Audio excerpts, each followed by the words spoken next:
Distinguida magistra, muy buenas noches.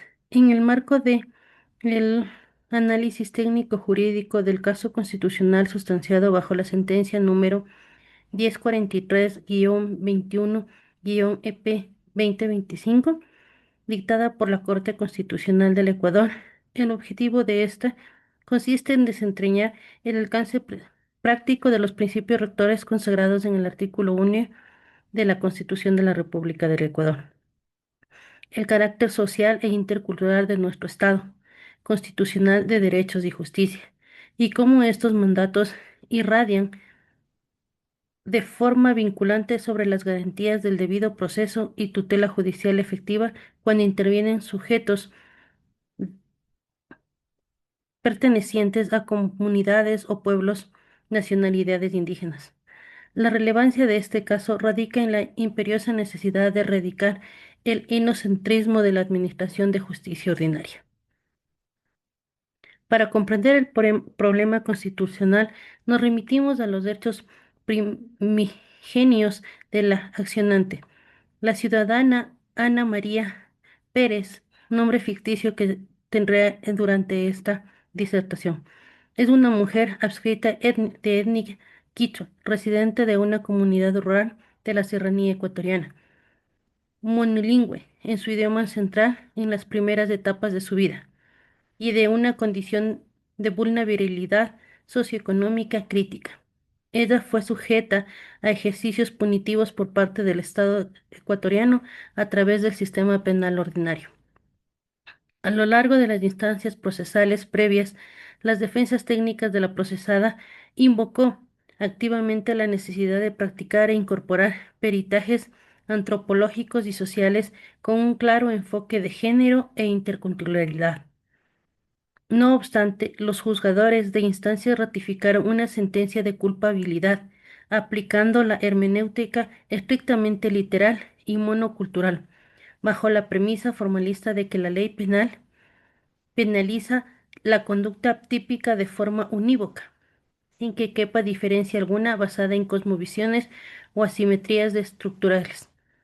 Ante esta desatención, las garantías fundamentales se activa la competencia de la Corte Constitucional mediante una acción extraordinaria de protección. La problemática nos plantea la siguiente interrogante. ¿Es constitucionalmente admisible un fallo judicial que prescinde de metodologías multidisciplinarias al juzgar a una mujer indígena? La respuesta categórica sería no.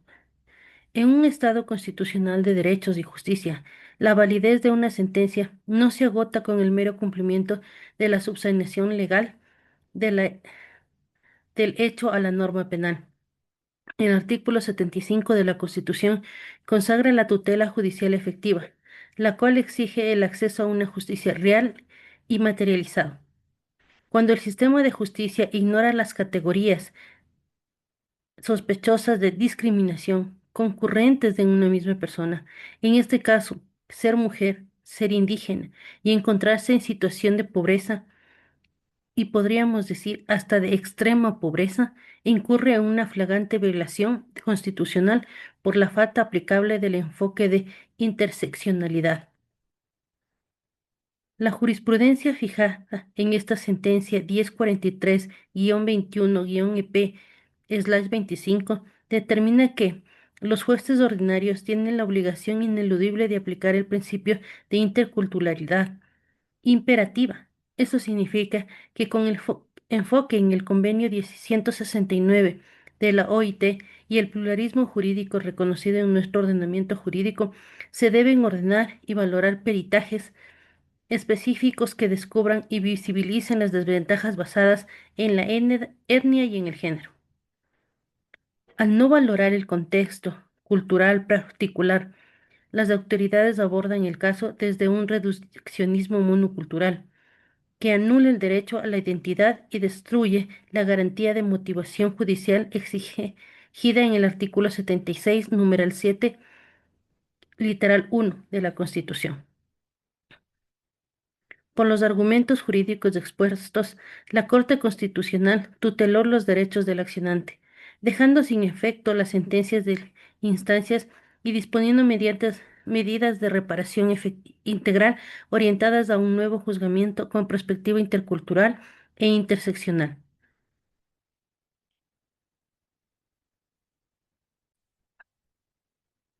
Como conclusión de esta defensa argumentativa, sostengo firmemente que el neoconstitucionalismo ecuatoriano prohíbe que la igualdad sea entendida de forma plana o homogénea. La diversidad cultural exige una justicia plural y flexible en sus metodologías de hermenéutica. También podemos ver que pueden existir varias interrogantes, como si afecta el principio uniforme de la ley penal en favorecer de criterios interculturales, no pone en riesgo el principio de seguridad jurídica del Ecuador. Pues diríamos que no.